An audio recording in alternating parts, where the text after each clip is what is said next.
All right. 6-game winning streak for the Flyers. Oh, yeah. First time in 5 years they've done that. Caleb Weiler, Brian Wright are both here.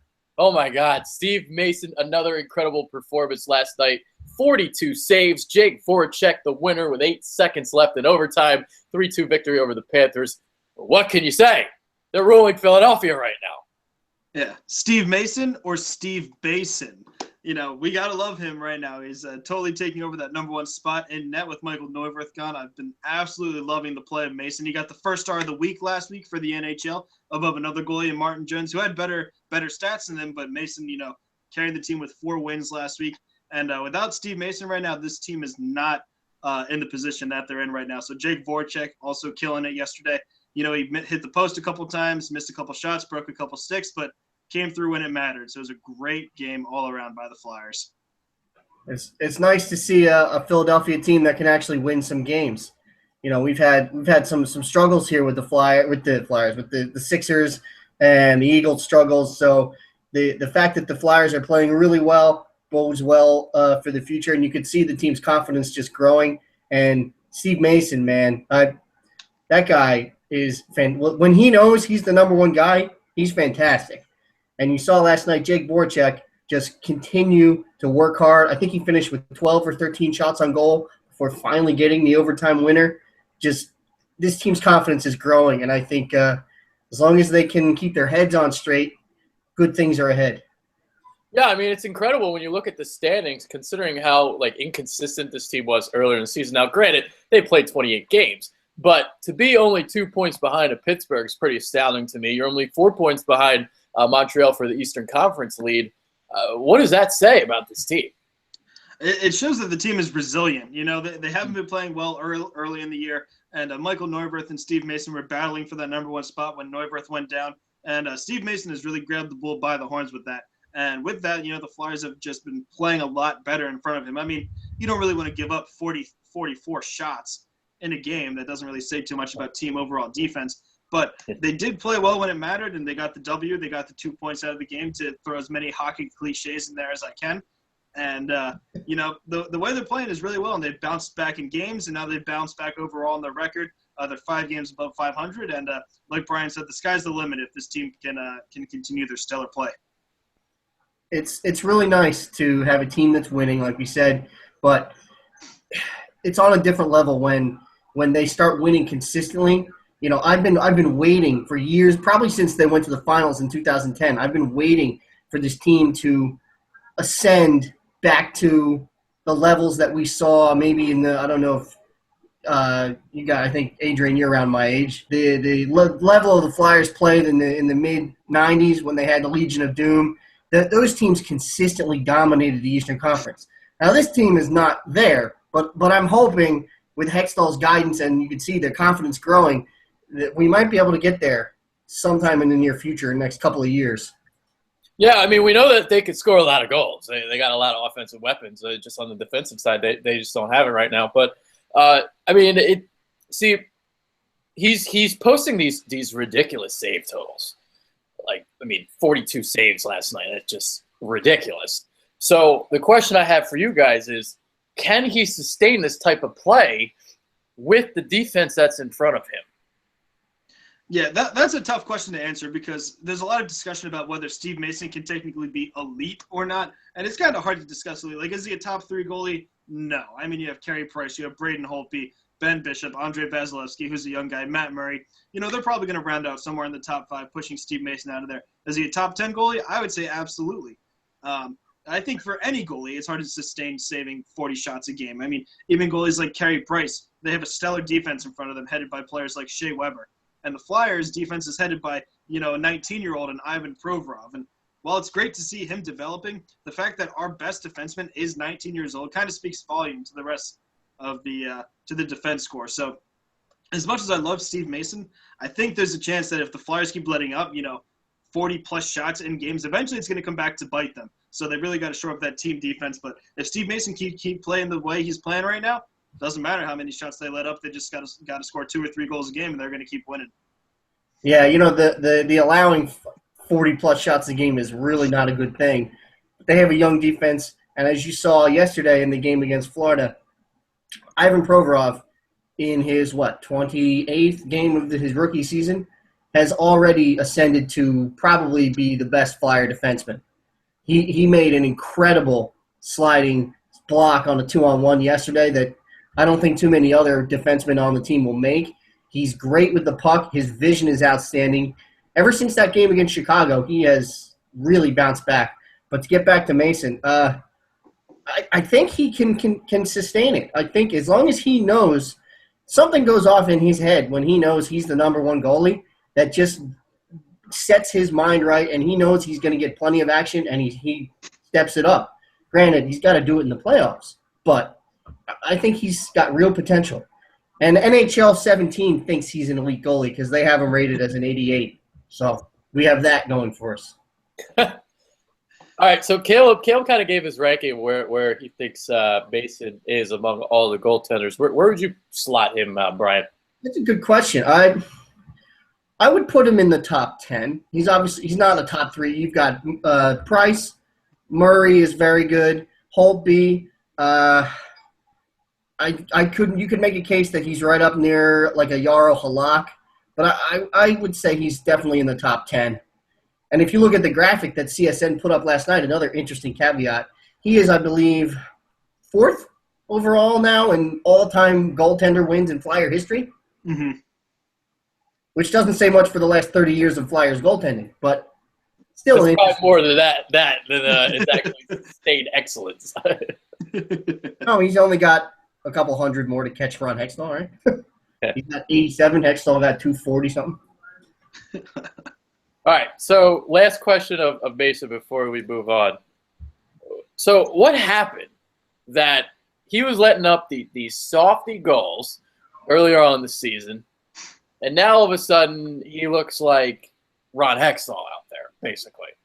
Is it really Neuwirth going out and him knowing that he was going to be the goalie every night, or what's going on? What do you think? I think it's a mix of things. I mean, last year you saw when Neuwirth went down at the end of the year, Steve Mason single-handedly pushed the Flyers into the playoffs. So you know how well he can play. I mean, he's a phenomenal goaltender when he's on his game. And I think the mixture of knowing that Anthony Stolarz isn't a capable starting goaltender in the NHL right now, so right now it's just Steve Mason, and the fact that Hextall is actually allowing him to get into a groove.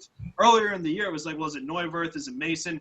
Who's going to play? Neuwirth started the season, even though everybody believed that Mason had the stronger preseason and should have been the starting goaltender. So Hextall is trying to run a 1A, 1B, and that never really works. I mean, even look in Pittsburgh right now, they have 2 great goalies in Fleury and Murray, as much as I hate to admit it. And they're struggling to stop goals right now because they're trying to run a 1A, 1B. And that just doesn't allow goaltenders to get in a groove. Like, as a goalie, you want to play 80% of your team's games, and you only want a night off when you really deserve it. So when you're splitting them 50-50, that really throws off your groove. So I think it's a mix of the fact that Neuwirth's out and Mason knows it's only him, and the fact that he's going to get a majority of the starts that allows him to stay in that zone. If he's saving 40 shots every night and can continue to do it, he knows he can do it, and it doesn't break his confidence level there. So I think it's a mixture of those two things. Yeah, I think you covered most of what I had, but I think it's 3 things with regard to Mason. I think the biggest thing is, like you said, he knows with Neuwirth out and Stolarz not ready for prime time that he's the number one guy. So that allows him to get into his rhythm of playing most of the games, getting his warm-ups, getting in the morning skate, getting himself ready to go. I think it also has to do with the fact that they score a lot. And so he knows that if he does let up a bad goal here or there, it generally, based on the way they've been playing in the offensive zone this year, it's not going to kill them. So I think that he has added confidence from that. And I think a lot of it is, I think a big percentage of it is him realizing that he's the guy. I think that gives him a lot of confidence. Okay. Now, in terms of the goals allowed, it's funny, even when you still look at it, they're still in the bottom in terms of goals allowed. Now, granted, they have played more games than other teams, but 87 goals allowed, most allowed in the league. Now, in terms of the goals scored, they're second behind the Rangers. And 2 of the main reasons why, you got Wayne Simmons and Claude Giroux, number 1 and 2 in power play points. Wayne Simmons is 3rd in the NHL in scoring. Claude Giroux scored 2 goals last Thursday. It's funny because like he had this goalless drought, then he gets engaged, gets 2 goals, and then he scores again in nighttime. So once he got into bed with her. All right, so what are you guys seeing from this offense? Like why is it so damn good? Yeah, right now the offense is just clicking, and it was only a matter of time until elite talent such as Giroux and Voracek and Simmons just started to play to their actual level. And it's really good to see. I mean, and having Travis Konechny in there to bolster that offense with his speed, because that's one thing that the Flyers severely lacked. And before even the season, when we knew that Konechny made the team, I know we had touched on that, the fact that Konechny was going to bring that huge amount of speed to the Flyers lineup. And even though he's not playing on the same line as Giroux and Simmons, it really bolsters everything else up. It allows them to open up the ice, and the opposing defenders can't focus only on one line like they were able to do before. They have to focus on both lines. I think Hacksaw is doing a great job of breaking up the talent, throwing up Simmons on the top line every now and then, and Voracek on the second line with Shen and Konechny, and it's really just clicking for the team right now. And obviously with Giroux and Simmons, number 1 and number 2 in power play points, that's their bread and butter. I mean, they're number 2 in the league right now in power play percentage, which is phenomenal. And they're always up there because they have Claude Giroux wiring the puck or passing it. And it's just really good to see the Flyers clicking at even strength and on the power play as well. Yeah, I think like you said, one of the biggest reasons they're scoring so much is the addition of Konechny. We weren't sure if he was going to make the team early in the offseason, and the fact that you can put him on that second line and you can shuffle guys in and out, you can move Voracek to the second line, you can have Couturier there when he's back from his injury, you can shuffle first, second line guys in. That added dimension of having 2 legit top lines to give you extra scoring punch is paying big dividends. Even back to the monster Flyer teams of the 90s that I like to harken back, they had secondary scoring, and that's what you need. Okay. All right, I want to talk about Dave Hackstall now because there was a little while ago where I was seeing a lot of hate tweets towards Hackstall. So just kind of a general question. How do you think he's been doing so far in his NHL tenure as a head coach? Is he a guy that you guys like moving forward, or is it more towards what the Twitter people were saying and them just not liking him very much? Yeah, I think it's hard not to like him. I mean, right now he's coaching over 500%. He was a rookie coach last year with a team that really wasn't that good on the back end. And so he brought them into the playoffs, and nobody expected playoffs this year. And honestly, we shouldn't expect playoffs this year either. Would it be a nice bonus? Yes. Should we expect it? No. I mean, we got a lot of young guys in the lineup, a lot of veteran guys who really shouldn't be playing on our team anymore but are because we don't have the talent level to fill it up.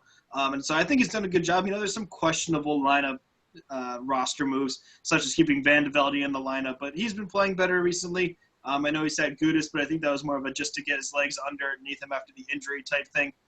So yeah, he has some questionable lineup moves every now and then, but overall we see him adjust. If the Flyers don't start off well, which historically they haven't the last couple of years, even before Hackstall, he's able to get them going. Right now we see a 6-game win streak, which is phenomenal. And, eventually all streaks come to an end, but if they can win 5-6 games in a row and lose 1 or 2 every now and then, that's a sure playoff berth. So I'm happy with the way he's coaching right now. Yeah, would I prefer to see somebody in the lineup over Van de Velde? Sure.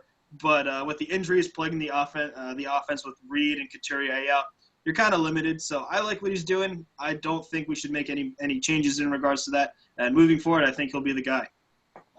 Yeah, I when they announced that hiring, I was a little surprised. Dave Hackstall, who the hell's that? But I really like the hire now that, after he was hired, did a little extra research to find out he's coming from college. You don't see a lot of college Division I college coaches go to the NHL. So it was a breath of fresh air that Hextall went with who he thought would be a good fit for the team and didn't throw money at a Mike Babcock, who, by the way, the Leafs with Mike Babcock don't still look like the Leafs. So, no, I'm happy with the way things have gone for Hextall so far. Historically, when he was at North Dakota, his teams played much better in the second half of that season. I think he made 4 or 5 Frozen Fours. So his teams have a history of coming to life in the second half of the season. And you see now the Flyers have a history themselves of picking it up in the second half of the season, and they're doing that now just a little bit earlier than planned. So I think the injuries are hindering his lineup choices a little bit with Couturier and Reed out, but You see Taylor Lear got a start yesterday. He's going to be a good player when he gets consistent ice time. He's fast. He's got good hands. I like Haxtell. I think he's the guy going forward. Yeah, that's pretty much the complaint. Are his the lineup changes? They just don't really know he knows what he's doing. And you know what else it is? This is Philadelphia. Philadelphia likes to complain. They love. There's really nothing to complain about with him. I mean, well, lineup. You can make a case for some of the ins and outs of lineups, but I don't really see a glaring weakness. Yeah, and I think the thing we need to realize is that we're armchair coaches. Like we sit on the couch and we don't see these players every day. What a terrible decision.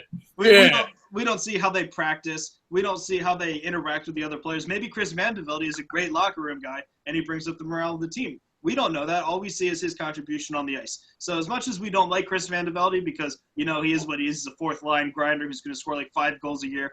Maybe Haxtell likes what he brings to the team, and we got to live with that.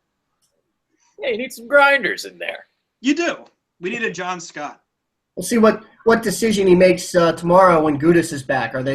Do they sit Manning or do they sit McDonald? I actually think who they should take out is Streit. I don't think it'll happen, but Streit's getting old, and he needs a chance to take a seat, sit in the press box, rewind his legs. I think I had read that they were going to sit Manning when Gudas comes back. I don't think that's a good idea. I like Brandon Manning. He's been playing really well. Yeah, he's been playing well, and so is McDonald. I don't hate to say it because he's a $5 million liability right now. But, he's paired with Provorov, and if he can get his minimum games allowed, maybe Las Vegas picks him up to hit the cap floor. So if he can continue to play well, maybe Las Vegas takes a $5 million cap hit off our hand at the end of the year.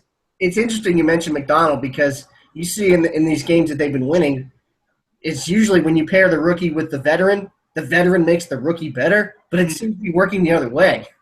Yeah, absolutely. Ivan Provorov is leaps and bounds beyond any place that somebody would believe he would be 28 games into his NHL career. And the fact that he makes a guy like Andrew McDonald better just speaks volumes to how good he is. Yeah. Let's talk about Provorov a little bit. I was in the press box the Blackhawks game. Scored a pair of goals in 31 seconds. That is amazing. Wow. And it was virtually almost, not from the same spot, but from the high point.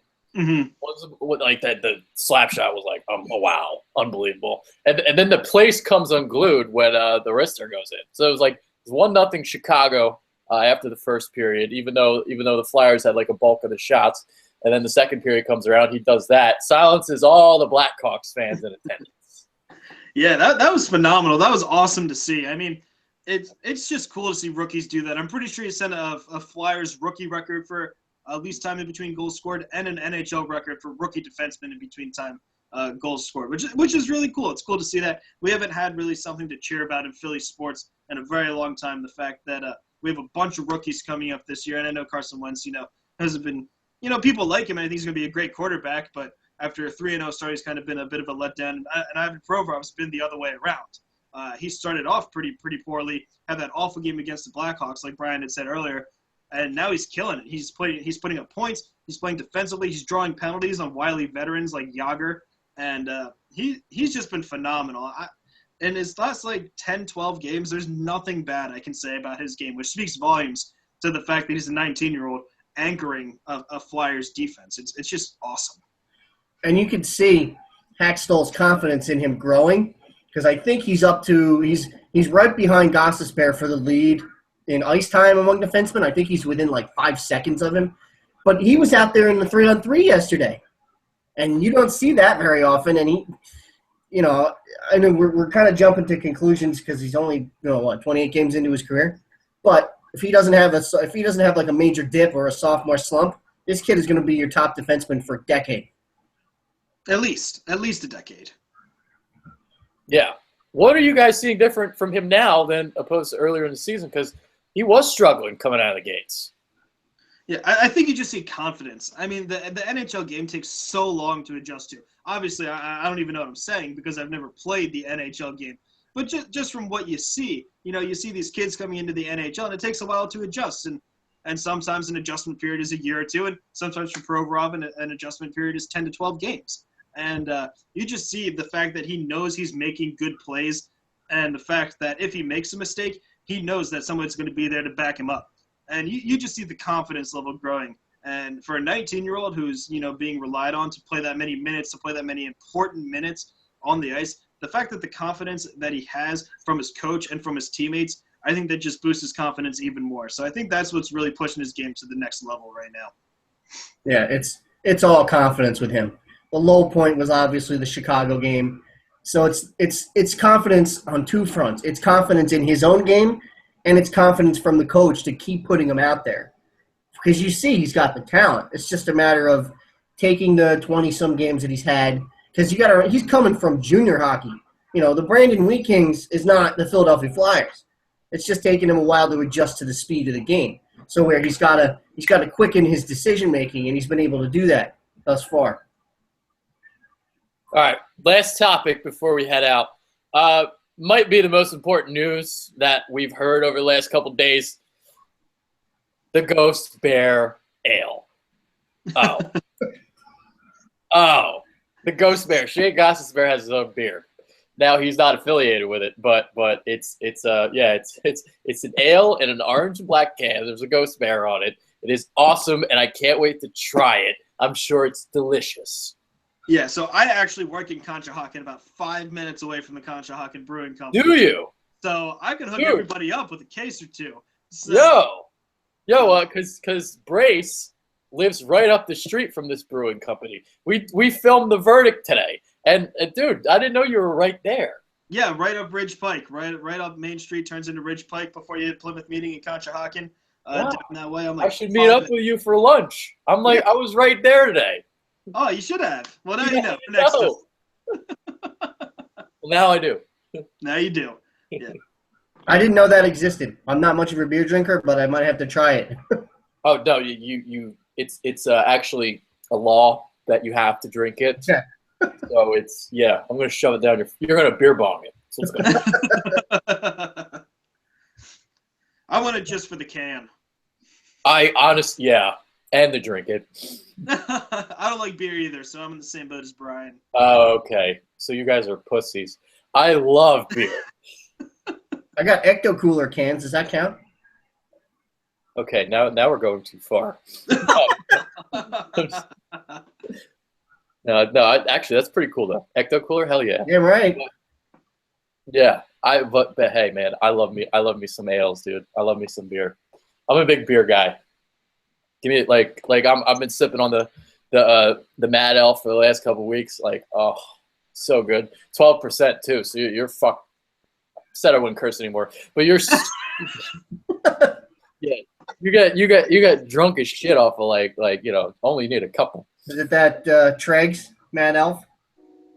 Yeah, well, yeah, Trog's Mad Elf, but I made it Treg's. So you can't play a drinking game there like too much of that Treg's Mad Elf with Bryce Treg's. Right. Every time you take a shot, take a drink, every time he catches a pass, you won't be anywhere near drunk.